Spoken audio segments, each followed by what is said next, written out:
帶大家睇嘅呢係一個喺中山市主打一個高爾夫球徑同埋山徑嘅一個項目啊，就係我哋嘅觀嶺位置呢，就係我哋嘅中山市南外環隔離。呢一個項目呢，就係由我哋嘅13套嘅別墅同埋5棟嘅洋房組成嘅，可以睇到我哋一個5棟嘅高層呢，佢嗰個外立面都係由灰白色組成嘅，都係睇落呢都係非常之高端同埋大氣嘅。可以呢睇下我哋一個小區園林嘅一個綠化啦，都係高達35%以上嘅，所以喺呢個小區入邊呢，平時散步啊都係比較舒服嘅。而且我哋呢個項目呢，交通嚟講都係非常之方便嘅，門口就係出去就係我哋個南外環啦，接通我哋嘅博愛路呢，可以去到我哋嘅利和啦、富日城啊、Coco City 啊，大概都係10分鐘左右嘅車程呢，都係可以去到噶啦。生活啊、食飯啊都係非常之方便嘅，而且呢，我哋周邊嘅一個配套都係非常之成熟噶啦，有超市啦、有生鮮啦、有市場啦。我哋嘅幼稚園啊、中學到高中呢，都係環繞住一圈嘅，所以小朋友返學呢，都係比較方便嘅。而家睇下我哋嘅小區園林嘅位置呢，呢邊仲有我哋一個網球場啦。平時我哋嘅業主嘅話呢，平時喺呢度運動啊，都係比較方便嘅。特別之處呢，係落嚟呢度仲有我哋一個下沉式嘅一個會所。攝影師跟住過嚟俾我哋嘅觀眾朋友睇下先。呢個位置呢，落到嚟前面仲有我哋一個小朋友嘅籃球場啦，平時都係可以喺呢度鍛鍊嘅。同埋我哋有一個子母嘅泳池，可以俾我哋嘅大人啊同埋小朋友呢喺呢度游水呢，都係比較舒服嘅，已經都係幫你設計好晒㗎啦。同埋我哋隔離呢，都已經係有親子間啊，同埋一個可以沐浴啊、去洗手間嘅一個地方啊。呢度已經係可以幫你沖身啊，都係比較方便嘅，就唔使返到樓上啦。我哋呢個項目呢，出門口就係我哋嘅南外環路啦，跟住然後呢，我哋接通我哋嘅中洋高速，去到我哋嘅深中大橋，去到我哋嘅深圳寶安機場呢，大概都係10分鐘左右嘅車程就可以去到啦。跟住呢，或者係行我哋嘅坦洲快線啊，直接去到港珠澳口岸呢，都係大概40零分鐘就可以去到噶啦。所以對於我哋嘅港澳業主嚟講呢，呢度出行啊，返到香港、澳門呢，都係非常之方便嘅。咁我哋而家就帶大家去順便睇下，嚟到我哋睇下樣板間嘅呢一個棟嘅單位啊。跟住入到嚟呢度呢，就係我哋呢一棟樓下嘅大堂位置，呢度呢都係做得比較舒服嘅，而且呢仲有休息嘅一個凳，平時都係可以喺呢度休息啊。因為呢度呢有少少冷氣，都係比較舒服嘅。呢度呢就可以直接通落去我哋嘅車庫位啦，同埋呢度都係兩個電梯嘅，一共呢就係2梯4戶，而且每一棟樓下呢都會設置一個休息區嘅。呢一棟呢，就係設置咗一個兒童嘅遊玩區域啦。平時我哋小朋友啊，都係可以直接喺小區樓下就可以享受嘅一啲配套啊。同埋呢度呢，仲有滑梯啦。對於我哋嘅小朋友嚟講呢，都係非常之開心一個遊玩嘅一個地方。咁而家我哋直接上樣板間上面睇下啦。咁我哋而家呢，就嚟到我哋樣板間呢一層啦。呢一度呢係2梯4戶嘅，而家賣緊嘅面積呢，就係我哋面前呢4戶呢，有89、98同埋108嘅3房2廳2衛，同埋120平嘅4房2廳2衛嘅單位。咁我哋而家呢，就去係從細面積開始睇起啦。咁我哋呢一邊呢，就係有2戶細單位嘅，呢邊就係89，呢邊就係98嘅。咁我哋而家先過嚟睇下我哋89平方嘅3房2廳2衛啦。咁我哋入門口呢個位置呢，右手邊就係我哋嘅廚房啦。呢個廚房呢唔算係好大，但係2-3個人呢都係比較充足噶啦。仲預留埋冰箱嘅位置俾你放冰箱嘅。呢一邊樣板間呢，仲做咗一個嵌入式嘅鞋櫃啦。然後過嚟我哋呢邊睇下。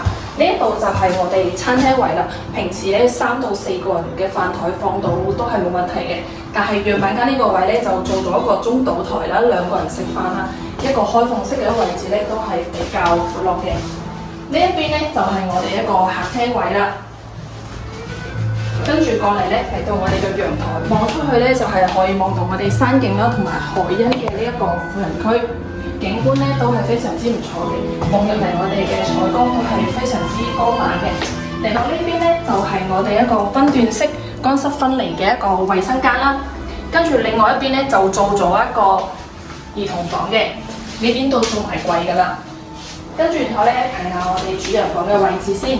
我哋交標嘅話咧，呢度係一間房嚟嘅，不過我哋樣板間咧係已經打通咗㗎啦。睇到我哋嘅空間感咧都係非常之闊落嘅。呢邊我哋嘅化妝台啦，同埋呢邊都係做咗衣櫃嘅。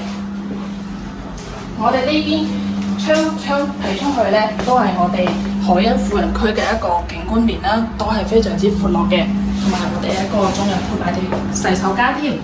咁我哋而家咧就去睇下另外一個98平方嘅3房2廳2衛啦。隔離咧98方咧就係我哋一個交流標準嚟嘅。睇下我哋嘅交流標準係拆創白牆㗎啦。入戶呢個位置呢一個空間咧係可以做一個鞋櫃嘅。平時我哋喺呢度換鞋啊、放衫都係冇問題嘅。然後我哋呢一個咧係一個樹廳嘅一個設計啦。呢邊係可以做咗我哋嘅餐台，可以坐到6到8人都冇問題嘅。然後我哋嘅廚房咧，呢邊嘅空間咧就係比較闊落嘅。平時我哋可以企到4到5個人都係冇問題嘅。嚟睇下我哋呢邊陽台嘅位置先，同樣同89方嘅一個景觀咧都係一樣嘅，睇嘅都係我哋海欣富人區嘅一個位置。咁我哋睇下我哋呢個嘅一個休息區，左手邊咧就係我哋做咗乾濕分離嘅一個衛生間，跟住出到嚟咧兩邊都係做咗兒童房啦，同埋一個長輩間嘅。跟住最入面嘅呢一個咧，就係我哋嘅一個主人房嘅套間，空間都係非常之闊落嘅，睇嘅都係我哋海欣嘅景觀啦，都係可以放到米8到6米嘅床都係 OK 嘅。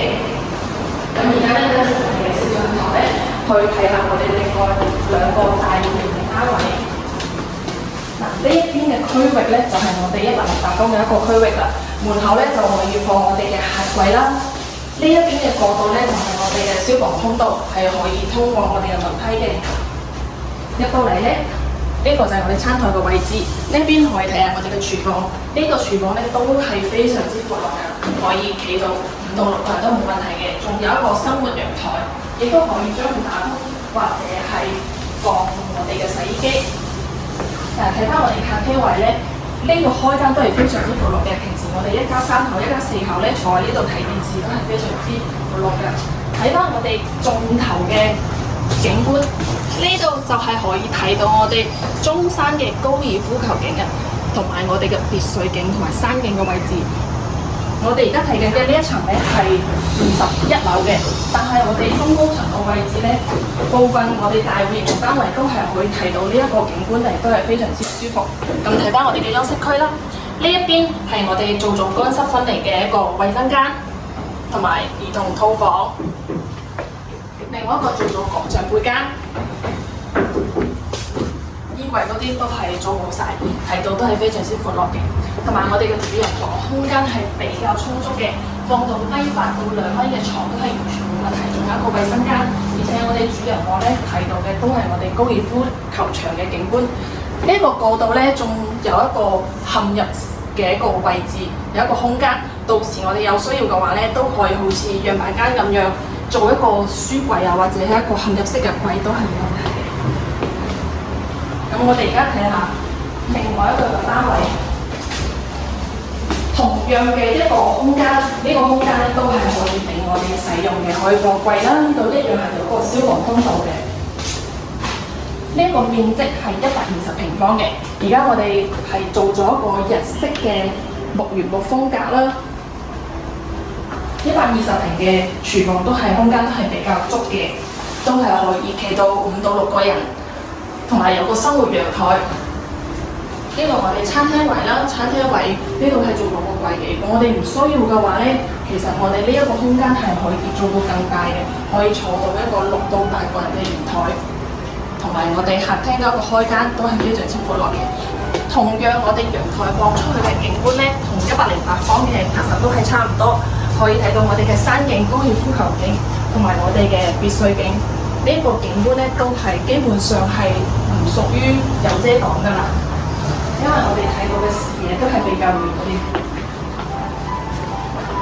睇下我哋嘅休息區先。呢一邊咧，我哋做咗個客房，放到米5到2米8嘅床，做埋衣櫃。呢一個空間都係比較充足嘅。呢一邊就做咗我哋一個客人嘅衞生間啦。呢一邊咧就做咗我哋一個休息區啦，平時可以喺呢度坐，又或者咧我哋有需要嘅話，其實係可以做一個到頂嘅一個櫃可以收納嘅。另外呢邊咧本身係一間房嚟嘅，但係我哋嘅樣板間咧係做咗一個茶室嘅一個設計。平時我哋就可以有朋友嚟嘅話，就可以喺呢度聚會啊、飲茶啊、休息啊，或者係做一個遊玩嘅區域都係冇問題嘅。行到最入邊咧，就有一個兒童房啦。做埋嵌入式嘅櫃，同埋放一張其實可以放到米5嘅床都係冇問題嘅。另外一邊咧就係我哋嘅主人房啦，右手邊就係我哋嘅衞生間，係套房嚟嘅，做埋櫃。呢一邊咧都係做咗我哋嘅化妝台啊，同埋放埋我哋嘅床，空間都係比較充足嘅。而且咧我哋嘅景觀咧都係可以睇到我哋嘅高爾夫場景啊、別墅景啊。而休息區入邊咧就可以睇到我哋嘅景色，所以呢兩個單位咧108方同埋120方嘅單位咧景色都係比較靚嘅。而家我哋嘅賣緊嘅價錢咧係大概係11000到14000左右，越往高層咧就價錢會相對嚟講係會高少少嘅。而且我哋而家全部都係大精裝交付嘅，有送埋產業車位啦，同埋送埋裝修啦，仲有送埋我哋嘅部分家私家電直接可以實現訂包入住添。如果有需要、有興趣想了解周邊啊呢個比較靚嘅景色嘅話，都可以不妨可以了解一下呢度。有興趣嘅話咧，可以直接加我微信，直接聯繫我，發資料俾你。